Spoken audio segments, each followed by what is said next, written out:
వివిధ అసెంబ్లీ నియోజకవర్గాల ఎంఆర్పిఎస్ ఎంఎస్పీ మహిళా నాయకులు కార్యకర్తల సదస్సుకు అధ్యక్షుడు తమ్ముడు లింగంపల్లి శ్రీనివాసరావు గారికి, వేదిక మీద ఉన్న నా సోదరి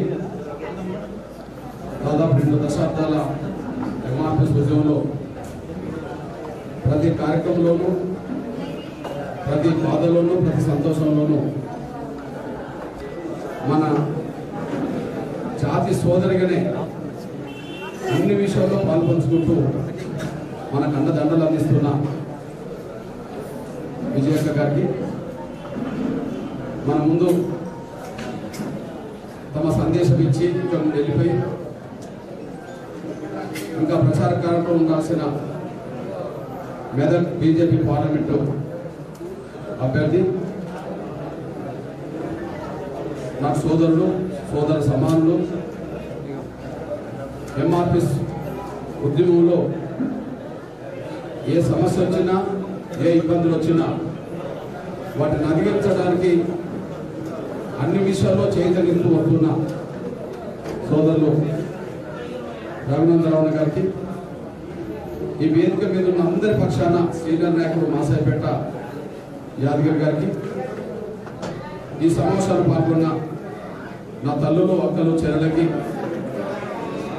ఎంఆర్పిఎస్ ఎంఎస్పీ మహిళా విభాగాలకు సంబంధించిన, విద్యార్థి విభాగాలకు సంబంధించిన నాయకులు, కార్యకర్తలందరికీ, పాత్రిక మిత్రులు, సోదరులకి, ప్రతి ఒక్కరికి ముందుగా నా హృదయపూర్వక నమస్కారం తెలుపుతున్నాను. ప్లీజ్ నాన్న బాబు ఫోటో తీసుకుంటే అయిపోయింది.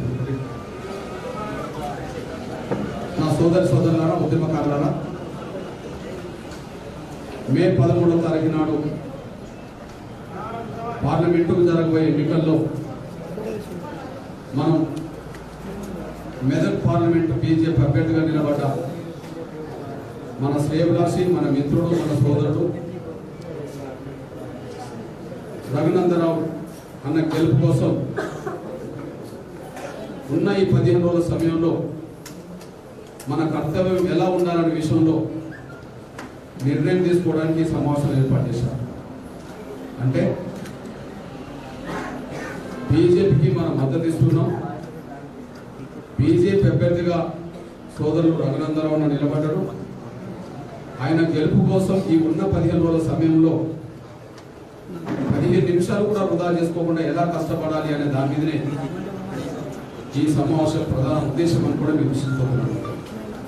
అంటే ఎవరికి మద్దతు ఇవ్వాలి, ఎవరికి మద్దతు ఇవ్వకూడదు అనే సమస్యతో సమావేశం పెట్టాలి. ఎవరికి మద్దతు ఇస్తే బాగుంటుంది, ఎవరికి మద్దతు ఇవ్వకూడదు అని చర్చించడానికి సమావేశం పెట్టాలి. సమావేశం ఇంతకుముందే తీసుకున్న నిర్ణయాన్ని అమలు చేయడం కోసం, మాత్రమే సమావేశం పెడుతున్నాం. ఇక్కడ మీ అన్నగా ఒక 2-3 విషయాలు మీరు దృష్టించుకోవచ్చు.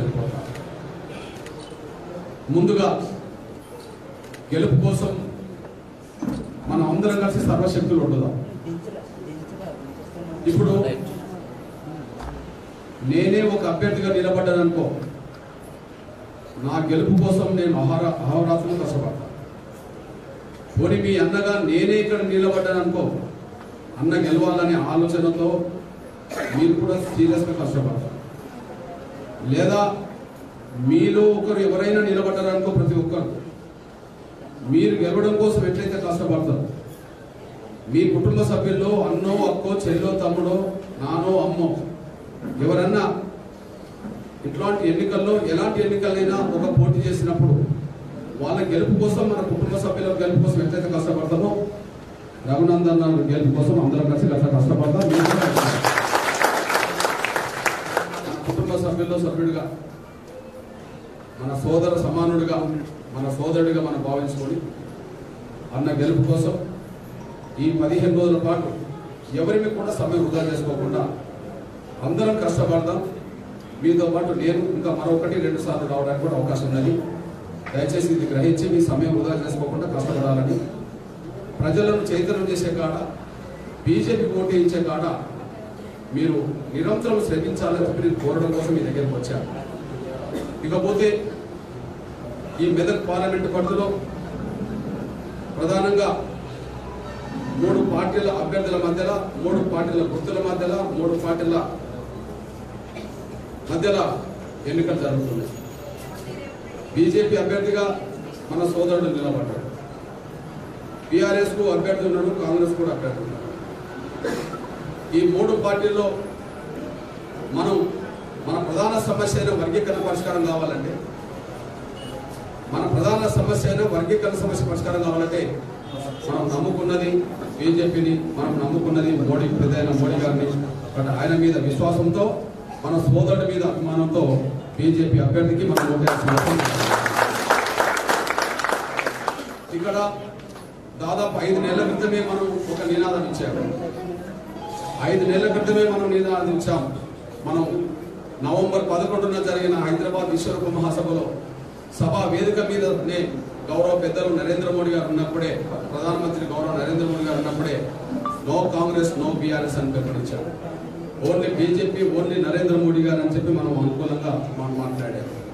ఇక్కడ మీ అన్నగా చెప్తున్నా, ఇక్కడ నా ముందున్న వాళ్ళలో అందరూ బీజేపీ కొట్టేసిన వాళ్ళే లేరు. ఇక్కడ ఉన్న వాళ్ళలో కాంగ్రెస్ అభిమానులు, కాంగ్రెస్ కొట్టేసిన వాళ్ళు ఉన్నారు. ఇక్కడ ఉన్న అభిమానుల్లో బీఆర్ఎస్ కొట్టేసిన వాళ్ళు కూడా ఉన్నారు, టీఆర్ఎస్ అభిమానులు.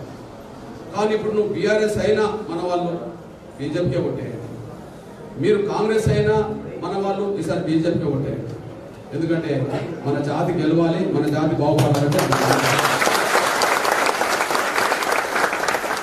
ఇది మీ అన్నగా చెప్పదలుచుకునేదంటే, ఇది నా కోసం చెప్పట్లేదు, వేదిక మీద వాళ్ళ కోసం చెప్పట్లేదు, నా ముందున మీకోసం కూడా చెప్పట్లేదు. కానీ మన కన్న బిడ్డల భవిష్యత్తు కోసం, రాబోయే తరాల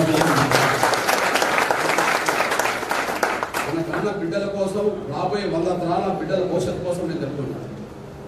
ఇది వ్యక్తుల కోసం జరగబోయే నిర్ణయాలు కావు అమలు చేయడానికి. ఇగో వ్యక్తుల కోసం అవుతే మన సోదరుడు రఘునందరావు అన్న చెప్పాడు, అన్నకు పదవే ముఖ్యం అనుకుంటే ఎప్పుడో పదవులు వచ్చినాయి అని చెప్పి చంద్రబాబు కాలంలో చెప్పాడు. బహుశా చంద్రబాబు నాయుడు ప్రభుత్వ హయాంలో మనం ఉద్యమం చేస్తున్న రోజుల్లో అన్న రాజకీయాలు కూడా రాలేదని నేను అనుకుంటున్నాను. అంటే దాదాపు 94లో మనం ఉద్యమం మొదలుపెట్టాం. 97 వచ్చేటప్పటికి హైదరాబాద్ నగరాన్ని 20 లక్షల మంది అతలాకుతలం చేశారు 3 ఏళ్ళకి. ఇప్పుడు 30 ఏళ్ళ ఉద్యమం. 94లో మనం ఉద్యమం మొదలుపెట్టాం. 97 నాటికే హైదరాబాద్ నగరాన్ని 20 లక్షల మందితో ఉద్యమం దిగ్బంధం చేశాం. దేశం మొత్తం మన వైపు చూసే విధంగా 27 ఏళ్ల క్రితమే చేయగలిగాం. అట్లాంటి సమయంలో చంద్రబాబు నాయుడు గారు వర్గీకరణ చేస్తామని మన సహకారం కోరింది. మనకు కావాల్సింది వర్గీకరణ. ఎందుకు వర్గీకరణ? 15% రిజర్వేషన్ల అమలు జరుగుతున్న కాడ ఎస్సీలకు, అందులో మన జాతికి రావాల్సిన న్యాయమైన వాటా మినిమం 10% రావాలి, 15, మినిమం 11% రావాలి, 15. కానీ రిజర్వేషన్ల ఫలాల్లో మనకు వచ్చింది 1-2%. జనాభా చూస్తే అతిపెద్ద జనాభా మాదిగలిది, కానీ మనకంటే తక్కువ జనాభా గల మన మాల సామాజిక వర్గానికి సంబంధించిన వాళ్ళకే అవకాశాలన్నీ వెళ్ళిపోయింది. విద్య, ఉద్యోగ, సంక్షేమ, రాజకీయ ఫలాలన్నీ వాళ్ళు అనుభవించి పైకి వస్తే అవకాశాలు దక్కలేని మాదిగ బిడ్డలుగా, మాదిగ జాతి ప్రజలుగా మనం వెనుకబడిపోయాం. ఆ వెనుకబడిపోయిన మాదిగ జాతికి మేలు జరగాలంటే, మన పిల్లల చదువులు ముందుకు సాగాలంటే, మన పిల్లలకు ఉద్యోగాలు రావాలంటే, ఆర్థికంగా, రాజకీయంగా మనం జాతి సమాజంలో గౌరవంగా జీవించాలంటే కేవలం మన వాట మనం సాధించాలి. మన వాట మనం సాధించాలంటే ఎస్సీ వర్గీకరణ సాధించాలని ఆ లక్ష్యం కోసం 30 ఏళ్ళు పోరాటం చేస్తున్నాం. ఈ పోరాటంలో 30 ఏళ్లలో ఎన్నో కష్టాలు, ఎన్నో బాధలు, ఎన్నో నిందలు, ఎన్నో సందర్భాలు నిర్బంధాలు, ఎన్నో సందర్భాలు కేసులు, ఎన్నో సందర్భాలు జైలు పాలవడాలు, ఎన్నో సందర్భాల్లో మన బిడ్డల ప్రాణాలు కూడా కోల్పోవడం, ఇవన్నీ చూస్తూనే వచ్చాము. వాటన్ని అధిగమిస్తూ వచ్చేసాం. అంతేకాదు, ఎంఆర్పిఎస్ ఉద్యమం మీద ప్రభుత్వాలే కుట్రలు చేసినాయి. ఎంఆర్పిఎస్ ఉద్యమం మీద ప్రభుత్వాలే కుట్రలు చేసి దెబ్బతీసే, చీల్చే ప్రయత్నం కూడా చేసినాయి. ఆయన చెట్టు చెదరని ఉద్యమాన్ని ఎంఆర్పిఎస్ నిర్వహించుకుంటున్నాయి. ఇవాళ ఎంఆర్పిఎస్ 30 ఏళ్ళుగా ఉద్యమాన్ని కాపాడుతున్నది అంటే మాదిగ జాతిలో ఒక విశ్వాసం, ఒక నమ్మకం ఎప్పటికైనా. మాదిగ జాతిలో ఒక విశ్వాసం, నమ్మకం ఎప్పటికైనా ఏబిసిడి సాధించాలి. అది సాధిస్తేనే మాదిగ బిడ్డలకు భవిష్యత్తు ఉంటుందనే విషయం ప్రజల్లో గాఢంగా విశ్వసిస్తున్నారు. కాబట్టి ఈ పోరాటం 30 ఏళ్ళుగా నిలబడ్డారు. అదే సమయంలో మీ అన్నగా చెప్తున్నా, సోదరుడు రఘునందరావు గారు చెప్పారు, ఇదిగో చంద్రబాబు నాయుడు గారి కాలంలోనే నాకు వచ్చిన 2 అవకాశాలు వదులుకున్నా. ఇప్పటికి కాదు, కొడతామంటే భయం, పెడతామంటే ఆశ అన్నట్టుగా, చంద్రబాబు నాయుడు గారి కాలంలో ఎస్సీ వర్గీకరణ కోసం ఎన్నో పోరాటాలు చేశారు. చంద్రబాబు నాయుడు గారు ఎస్సీ వర్గీకరణ చేస్తామని హామీ ఇచ్చి మన సహకారం తీసుకున్నాడు. చంద్రబాబు నాయుడు గారు ఎస్సీ వర్గీకరణ చేస్తామని హామీ ఇచ్చి మన మద్దతు తీసుకున్నాడు. ఆ రోజు మనం మద్దతు ఇచ్చారు. ఇప్పుడు ఎస్సీ వర్గీకరణ చేస్తామంటే ఎవరికి మద్దతు ఇస్తున్నాం? గౌరవ నరేంద్ర మోడీ గారి ప్రభుత్వానికి, బీజేపీ పార్టీకి మనం మద్దతు. చెప్పదలుచుకున్నదంటే మన జాతిని గెలిపించాలి. గెలిపించడం కోసం ఎవరు సహకారం చేసినా వాళ్ళకి సహకరించాలి.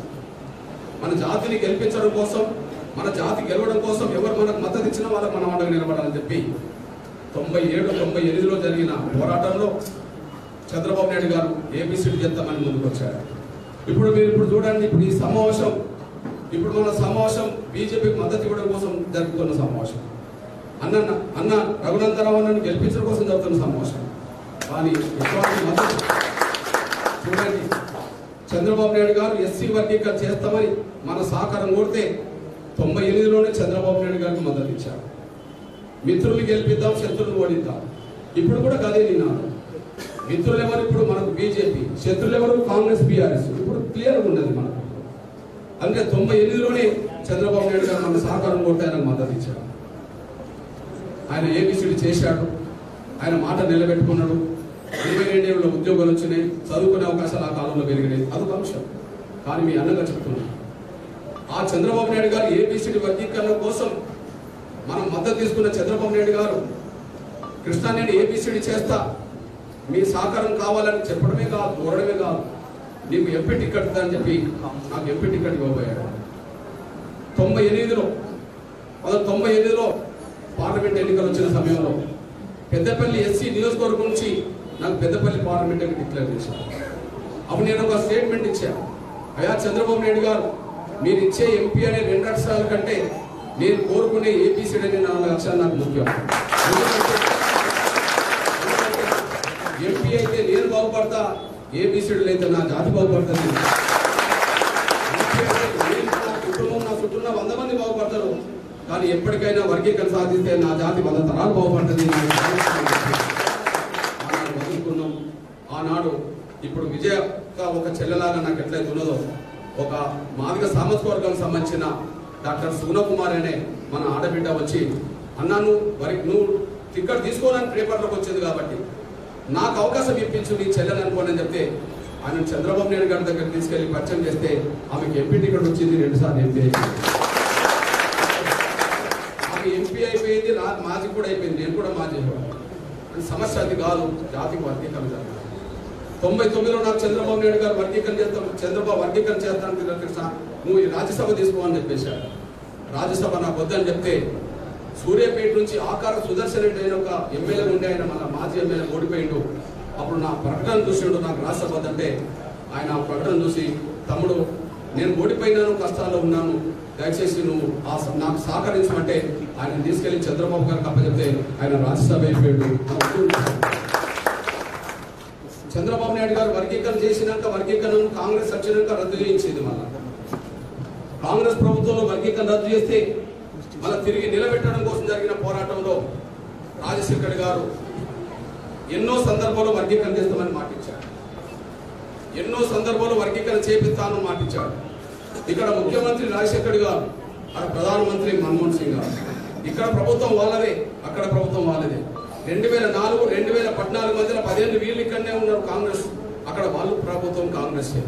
వర్గీకరణ చేపిస్తామని మాటిస్తే ఆ మాట ఇచ్చినప్పుడు మళ్ళీ మన సహకారం కోరాడు. కృష్ణ మీ సహకారం కూడా కావాలన్నా, టీడీపీ సాయం చేస్తారంటే వర్గీకరణ చేస్తారంటే మనం ఎట్లయితే మద్దతు ఇచ్చామో, ఆనాడు రాజశేఖర్ గారు కూడా వర్గీకరణ చేపిస్తామని మాటిస్తే ఆయన కూడా మనం మద్దతు ఇచ్చాము. మన సహకారం కోరిండు. రాజశేఖర్ గారు నా పక్కనే ఉన్నాడు. రాజశేఖర్ గారు నా పక్కనే ఉన్నాడు, కేశవరావు గారు నా పక్కనే ఉన్నాడు. వర్గీకరణ చేపిస్తాను మాటిస్తే మన సహకారం కొడితే నేను ఆయన కూడా మద్దతు ఇచ్చాను. అంటే ఇక్కడ కాంగ్రెస్ అభిమానులు ఎవరైనా ఉంటే గుర్తించుకోవాలి. అన్న బీజేపీ మద్దతు ఇస్తున్నాడు కదా అని ఈ రోజు అనుకుంటే ఆ రోజు కాంగ్రెస్ కూడా నేను మద్దతు ఇచ్చాను. మీ అందరు మన జాతి బిడ్డల కోసం కాంగ్రెస్ కూడా మద్దతు ఇచ్చిన రోజులను కూడా మీరు మర్చిపోతారు సార్ అనుకుంటున్నాను. జాతిని గెలిపించుకోవడం కోసమే ఈ తాపత్రయం, ఈ పోరాటం అనే విషయం మీరు మర్చిపోతారు కూడా గుర్తు చేస్తున్నాను. అయితే ఆనాడు మద్దతు ఇచ్చాము. కానీ అదే రాజశేఖర్ గారు నాకు 2007లో నన్ను మాల మహానాడు అధ్యక్షుడు అనబడుతున్న ఒక జూపుడి ప్రభాకర్ అనే నేను ఇద్దరిని తెల్లారి గట్ల 4:30 పిలిపించుకున్నాను. ఇద్దరిని పిలిపించుకొని రైట్ సైడ్ కూర్చున్నది చూపుడి ప్రభాకర్ అని మాలైన, లెఫ్ట్ సైడ్ నేను కూర్చున్నా, నేను మాట్లాడే స్థానంలో రాజశేఖర్ గారు కూర్చున్నారు. ఆయన ఒక మాట అన్నాడు మా ఇద్దరికి, కృష్ణా ప్రభాకర్లు మీరిద్దరు చెరో కులానికి బలమైన నాయకులు, మీరు వర్గీకరణ అంశాన్ని పక్కన పెట్టండి, మీ ఇద్దరికి ఎమ్మెల్సీలు ఇస్తా, ఇద్దరిని మంత్రులుగా తీసుకుంటాను అన్నాడు. ఎప్పుడైతే ఆ మాట అన్నాడో తెల్లారి గట్ల రాజశేఖర్ గారి కాళ్ళ మీద జూపుడి ప్రభాకర్ పడ్డాడు. ఎమ్మెల్సీ ఇస్తాను వెంటనే నేను కాళ్ళ మీద పడ్డాడు. నేను వెంటనే లేచి నిలబడి నేను వెళ్ళిపోతున్నా. నన్ను చూసి ఏం కృష్ణ ఇటు వెళ్ళిపోతున్నావు అన్నాడు. ఆయనకు ఎమ్మెల్సీ కావాలి కాబట్టి నేను కాళ్ళ మీద పడ్డాడు సార్, నాకు ఏబిసిడి కావాలి కాబట్టి నేను వెళ్ళిపోతున్నా. 2007 సంబంధించిన విషయం ఇదంతా. అప్పుడు ఆయన ఎమ్మెల్సీ అయిపోయాడు. ఆయన ఎమ్మెల్సీ తీసుకున్నాడు, ఆయన అయిపోయాడు. కేశవరావు గారు ఒక ప్రకటన చేశాడు అప్పుడు బీసీసీ అధ్యక్షుడు. మాల మహానాడు నాయకుడికి ఎమ్మెల్సీ ఇస్తే తీసుకున్నాడు, కృష్ణమాది గారు ఎమ్మెల్సీ ఇస్తానన్నా వద్దన్నాడు అని చెప్పి ఒక ప్రకటన చేశాడు ఆయన ఢిల్లీ నుంచి. అప్పుడు నిజామాబాద్ జిల్లాలో చుక్కల్ అనే ఒక నియోజకవర్గం నుంచి కాంగ్రెస్ అభ్యర్థిగా పోటీ చేసిన డాక్టర్ డి రాజేశ్వర్ అనే ఒక మార్గ తమ్ముడు, అన్నా నువ్వు ఎమ్మెల్సీ తీసుకొని అంటున్నావు కాబట్టి దయచేసి అది నాకు ఇప్పిమని అంటే ఆయన తీసుకెళ్తే ఆయన ఎమ్మెల్సీ అయిపోయాడు. నేను ఉద్యమాన్ని నడుపుకున్నాను. సంఘాలు పెట్టుకొని, ఇప్పుడు అన్న పేరు చెప్పలేదు కానీ సంఘాలు పెట్టుకొని కొంత రాజకీయాల్లో పోదలుచుకుంటే గుర్తింపు వచ్చినాక ఎవరైనా పదవులు ఇస్తారు. ఇప్పుడు మనకంటే ముందు సంఘం పెట్టుకున్న మన బలహీన వర్గాల నేత ఉన్నాడు అనుకో, బీసీ సంక్షేమ సంఘం నాయకుడు ఓ ఆర్కెస్ట్రాలో ఉన్నాడు అనుకో, కొంతకాలం సంఘం పెట్టి ఉద్యమం నడిపినట్టుగా చేసి ఏం చేసిండు ఆయన 2014లో టీడీపీలో చేరిండు, ఎల్బీ నగర్లో టికెట్ తెచ్చుకున్నాడు, గెలిచి ఎమ్మెల్యే అయిపోయాడు. ఆయన ఒంటి మీద పసుపు కండ వచ్చింది. మళ్ళీ 2018 వచ్చేటప్పటికి ఆయన టీడీపీకి రాజీనామా చేసి మన కాంగ్రెస్ చేరిండు, మిర్యాలగూడ నుంచి కాంగ్రెస్ టికెట్ తెచ్చుకున్నాడు, ఆయన ఓడిపోయాడు. మళ్ళీ 2022 వచ్చేటప్పటికే మళ్ళీ ఆయనే కాంగ్రెస్ కు రాజీనామా చేసి జగన్ పార్టీలో వైసీపీలో చేరి ఇప్పుడు ఆయన రాజ్యసభ సభ్యుడు అయిపోయాడు. అంటే ఈ 10 ఏళ్లలో ఆయన ఒంటి మీద 3 కండలు మారినాయి, కానీ 30 ఏళ్ళు ఉన్న ఒంటి మీద 4 కండలు. ఆర్కెస్ట్రా అన్న పేరు విన్నారు, బీసీ సంక్షేమ సంఘం అంటేనే ఒక ఆర్కెస్ట్రా అన్న పేరు విన్నారు. ఈ 10 ఏళ్లలోనే 3 కండవలు మారినాయి, 3 దిక్కుల పదవి చేసుకుని ప్రయత్నం చేసిండు. 30 ఏళ్లలో ఈ కండవ మారలేదు, భవిష్యత్తులో కూడా మారదు, ఎందుకంటే జాతి కోసం ఇదే జగన్మోహన్ రెడ్డి దగ్గర రాజ్యసభ తెచ్చుకున్నాడు. కానీ జగన్మోహన్ రెడ్డి గారు నాకు 2013లోనే వర్గీకరణ మీద మీ పార్టీ నిర్ణయం చెప్పమని అడగడానికి వెళ్ళినప్పుడు లోటస్ పాల్లో అన్నా నీకు రాజ్యసభ ఇస్తా, రాజ్యసభలో పోవని చెప్పాడు. చంద్రబాబు నాయుడు గారికి ఇంట్లోనే చెప్పినప్పుడు నేను తీసుకోలేదు, మీ నాన్న రాజశేఖర్ గారు చెప్పినప్పుడు తీసుకోలేదు, ఇప్పుడు కూడా నాకు అవసరం లేదని చెప్పారు. అంతేకాదు బహుశా ఈ కండువ మార్చుకునే ఆలోచన నాకు ఉండే ఇప్పుడు నేను వచ్చి అన్న ప్రచారం చేసేవాడిని కాదు, ఎందుకంటే నా ప్రచారం నేనే ఉండేవాడిని. ఎందుకంటే గౌరవ నరేంద్ర మోడీ గారు దేశ ప్రధానమంత్రి, మన పెద్దల లాంటి దేశానికి పెద్దల లాంటి ఉన్న దేశాన్ని కాపాడుతున్న గౌరవ నరేంద్ర మోడీ గారు నవంబర్ 11న మన వేదిక మీదకి విశ్వరూపంకి వచ్చిన తర్వాత ఆ తర్వాత జరిగిన ప్రచారంలో చాలా ఎలక్ట్రానిక్ మీడియా, చాలా పేపర్లు అన్ని కూడా ఇగో కృష్ణమాది గారిని వరంగల్ కాబట్టి, వరంగల్ ఎస్సీ నియోజకవర్గం కాబట్టి ఖచ్చితంగా బీజేపీ టికెట్ కృష్ణమాది గారికి రాబోతున్నది, అన్న నిలబడబోతున్నాడు అని చెప్పి అన్ని పత్రికలు ప్రచారం చేసినాయి, అన్ని ఎలక్ట్రానిక్ ప్రచారం చేసినాయి. అందులో ప్రచారం చేసిన దాంట్లో కొంత సత్యం ఉన్నది, కొంతమంది నన్ను నిలబెట్టడం కోసం మన నాయకుడు కూడా ప్రయత్నించిన సందర్భాలు ఉన్నాయి. ఈ సమయంలో చివరికి అది డిక్లేర్ అయిపోయింది. చివరికి ఆరూరు రమేష్ అని మన మాదిగా డిక్లేర్ అయిపోయింది. ఆరూరు రమేష్ కోసం డిక్లేర్ అవుతున్న సమయంలో ప్రధానమంత్రి గారి నాయకత్వంలో ఎన్నికల కమిటీ కూర్చున్నది. ఎన్నికల కమిటీ మార్చి 12వ తారీఖు నాడు కూర్చున్నది. నాకు డాక్టర్ లక్ష్మణ్ అన్న చెప్పింది. కూర్చున్నప్పుడు సార్ వరంగల్ సీటు కాడ కృష్ణమాది గారు వాళ్ళ కులస్తులకు ఒకరికి ఇవ్వమన్నాడు అని చెప్పిండు. అసలు ఇంకెవరికి ఎందుకు ఇవ్వాలి, అది మందకృష్ణ గారికి ఇస్తానకి సీటే కదా అని చెప్పి నరేంద్ర మోడీ గారు తన నోటి నుంచి అన్నారు. అంటే తన నోటి నా కోసం కేటాయించినట్టుగా కొంత వాళ్ళు ఆలోచించుకున్న విషయం గౌరవ నరేంద్ర మోడీ గారు తెలుసు కాబట్టి ఆ మాట అన్నాడు. అంటే తీసుకోదలుచుకుంటే గండం మార్చుకుంటే నాకు ఆ 10 వస్తుంది, నేను ప్రచారంకి వచ్చేవాడిని కాదు. కానీ ఆనాడైనా ఈనాడైనా లక్ష్యానికి ఎందుకు కట్టుబడి ఉంటే నేను ఈ పదవులు నేను ఎప్పటికి వస్తే నా చుట్టూ కొంతమంది బాగుపడతాను, కానీ నేను ఎప్పటికైనా ఇది సాధిస్తే 100 తరాలు బాగుపడతాను. ఈ నేపథ్యంలో మీ అన్నగా విషయానికి వస్తాను. ఎస్సీ వర్గీకరణ జరిగిన రోజే మీ చదువులు ముందుకెళ్తాయి. ఎస్సీ వర్గీకరణ జరిగిన రోజే జాతి ఆర్థికంగా బాగుపడుతుంది. ఎస్సీ వర్గీకరణ జరిగిన రోజే రాజకీయంగా మన జాతి పైకి రావడానికి అవకాశం ఉంటుంది. ఎందుకంటే అది జరిగినప్పుడే అన్ని రంగాల్లో మన మాట మనకు దొరుకుతుంది. అది రానంత వరకు దొరకదు. ఆ పోరాటం జరుగుతున్న సమయంలో కీలక దశకు వచ్చిన సమయంలో ఇప్పుడు ఎన్నికలు వచ్చింది. మీ అన్నగా చెప్తున్నాం, కేసీఆర్ మన జాతిని నమ్మించి మోసం చేసినోడు, మనల్ని అన్సేసే ప్రయత్నం చేసినట్టు కూడా మీరు మార్చు. మనకు కృతజ్ఞత ఉంటుంది. ఎవరన్నా చిన్న సహాయం చేస్తే ఆ సహాయాన్ని ఈ రుణం తీసుకోవడానికి ఎంతైనా మనం నిలబడుతున్నాం. అది మనకు ఉండబడే లక్షణం. ఓకే, నేను ఇప్పుడు అన్నకు నేను రుణపడి ఉన్నా. ఎందుకు రుణపడి ఉన్నా? స్నేహితుడిగానే కాదు, ఒక సోదరుడిగానే కాదు, ఒక ఉద్యమ శ్రేయభిలాషిగా, ఉద్యమాన్ని సంపూర్ణంగా అర్థం చేసుకున్న వ్యక్తిగా, ప్రతి కష్టంలో ప్రతి బాధల్లో ఆయన అందుబాటులో ఉంటూ ఈ ఉద్యమ నిర్ణయాలన్నింటిలో భాగస్వామ్య ఉద్యమాన్ని ఎప్పుడు ఏ సహకారం కోరినా, ఎప్పుడు ఏ బాధ్యత తీసుకోమన్నా కూడా తీసుకునే పాత్ర పోషించారు. సుప్రీంకోర్టులో మన విచారణ ముందు ప్రారంభమైన రోజుల్లో సుప్రీంకోర్టుకు వచ్చి మన తరఫున నిలబడ్డది అన్న. సుప్రీంకోర్టులో విచారణ జరుగుతున్న సమయంలో ప్రారంభంలో సుప్రీంకోర్టుకు వచ్చి మన తరఫున నిలబడి మన గెలుపు కోసం ఆయన ప్రయత్నం చేసిన కీలకమైన శక్తి ఒక ముచ్చు మాత్రం నేను చెప్తున్నాను. ఈ నేపథ్యంలో మీ అన్నగా నేను చెప్తున్నాను, దయచేసి మీరు అర్థం చేసుకుంటారు ఆశిస్తున్నాను. ముందు కృతజ్ఞత అనేది నాకున్నది. జాతి మొత్తానికి జరిగే యుద్ధంలో అన్న మనకు అన్నం నడవాలి. ఈ కృతజ్ఞత లక్షణాలు కేసీఆర్కు లేవు. ఈ కృతజ్ఞత అనే లక్షణాలు కేసీఆర్కు లేవు. ఎందుకంటే ఎవరన్నా కొంత మేలు చేస్తే వాళ్ళు మేలు మర్చిపోతున్నారు. మర్చిపోని వ్యక్తులుగా మనం ఉన్నాం. మన జాతి కూడా ఉన్నది. కానీ కేసీఆర్ మర్చిపోయాడు, మనల్ని దెబ్బతీసే ప్రయత్నం చేశాడు. ఒక సాక్ష్యం చెప్తున్నా, మీ అందరికి చెప్తున్నా నేను. మనకు ఆయన ప్రధాన శత్రువుగా తెలంగాణ ప్రభుత్వం ఉన్నప్పుడు మనల్ని ఇబ్బంది పెట్టేశాడు. ఇదిగో కేసీఆర్ గారు ముందు ఆమరణ దీక్ష చేస్తున్న రోజుల్లో, కేసీఆర్ గారు ముందు 2009లో నవంబర్ 9న ఆమరణ దీక్ష చేస్తున్న రోజుల్లో అందరికంటే ముందు మనమే మద్దతు ఇచ్చాము. అన్న పాల్గొంటాము. కేసీఆర్ గారిని కరీంనగర్లోనే అరెస్ట్ చేసి ఖమ్మం జైలుకు పడేశారు, తీసుకెళ్లారు. ఆ సమయంలో సిద్దిపేటలో ఉండబడే హరీష్ రావుని తీసుకెళ్లి కూడా అరెస్ట్ చేసి పడేశారు. అందరిని అరెస్ట్ చేసిన సమయంలో సిద్దిపేట శిబిరం వెలవెలైంది. ఆ వెలవెలమైన శిబిరం నేను ఒక నెల ఆగదు, దాని ఎంఆర్పిఎస్ ముందుకు నడిపిస్తుందని చెప్పి ఇది రంగదాంపల్లి శిబిరం నుంచి నేను ప్రకటన చేశాను. అదే సమయంలో 10 రోజుల పాటు ఉద్యమం నడిపిన సమయంలో డిసెంబర్ 9 రాత్రి కేంద్రం ప్రకటన చేసే సమయానికి కేసీఆర్ నిమ్స్ హాస్పిటల్లో ఉన్నబడి బెడ్కు లెఫ్ట్ సైడ్ కూర్చున్నది ప్రొఫెసర్ జయశంకర్, రైట్ సైడ్ కూర్చున్నది నేనే.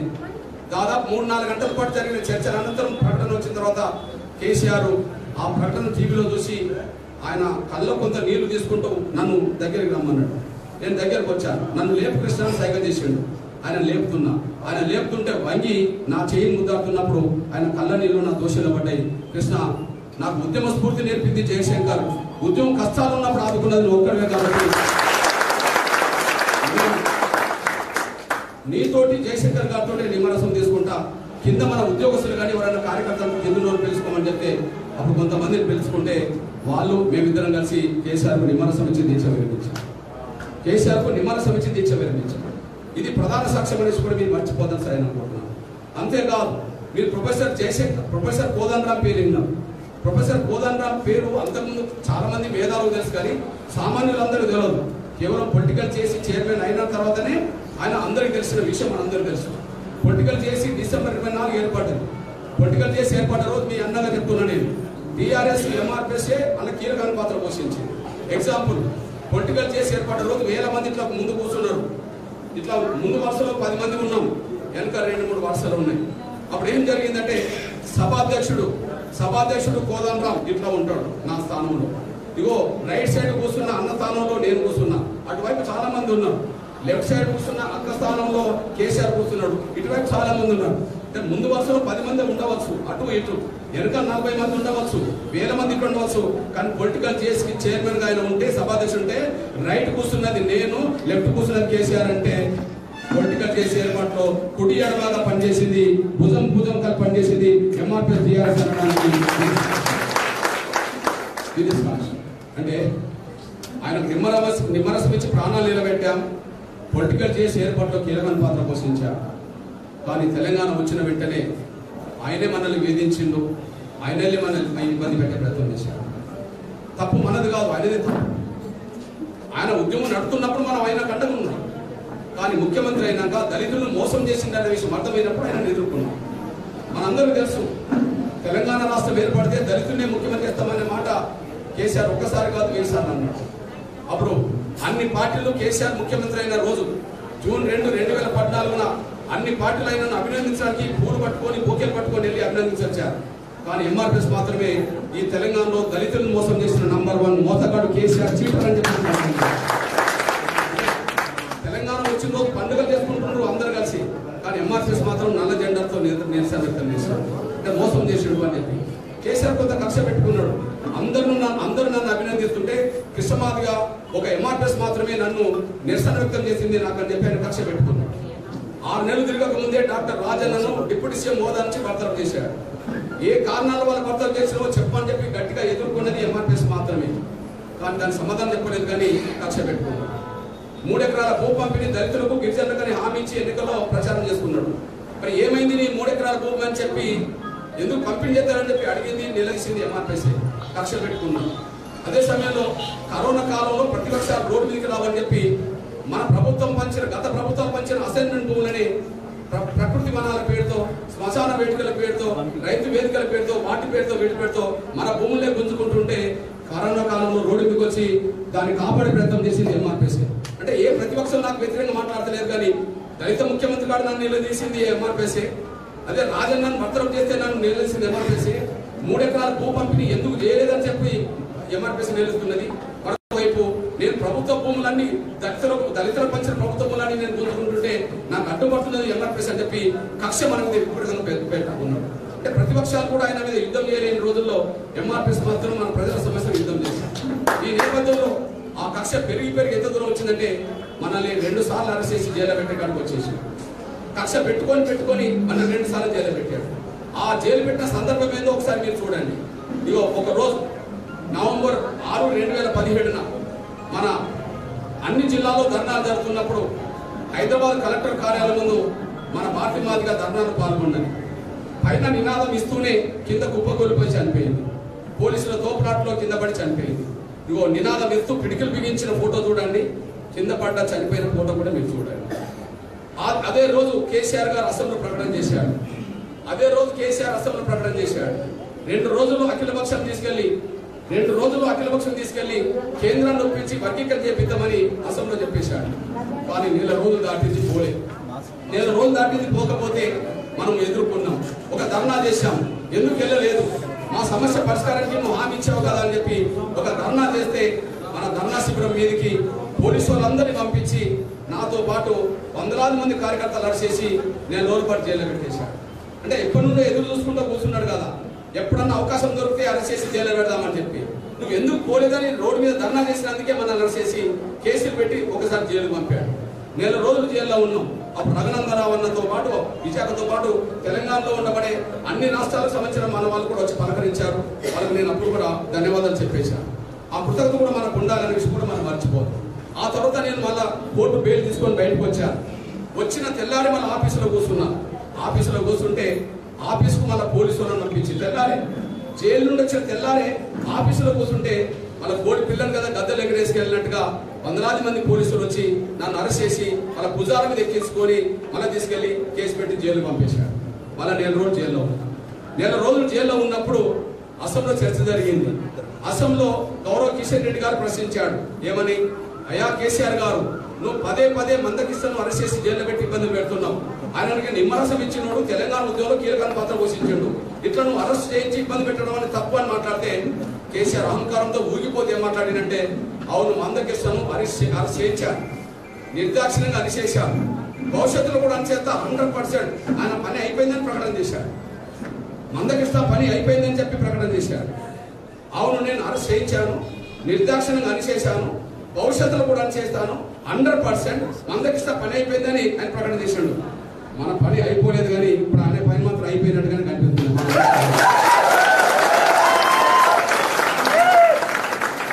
ధర్మం మన వైపు ఉన్నది కాబట్టి యుద్ధం కొనసాగిస్తున్నాం. అధర్మ యుద్ధం ఎప్పుడైనా ఓడిపోక తప్పదు కాబట్టి ఆయన ఓడిపోయాడు, ఎక్కడున్నాడో మనం చూస్తాం. ఇప్పుడు మీ అన్నగా చెప్తున్నా, ప్రశ్నిస్తే జైలు పాలు పంపింది ఆయనే. ఎందుకు పంపినామంటే అవును అనిచేస్తాను, భవిష్యత్తులో కూడా అనిచేస్తాను నాకు మాట్లాడింది ఆయనే. ఇంకా మన చెప్పని చాలా అవమానించారు. తెలంగాణ రాష్ట్రంలో అతిపెద్ద జనాభా గల కులం మాదిగ కులం. తెలంగాణ రాష్ట్రంలో అతిపెద్ద జనాభా కులం మాదిగ కులం.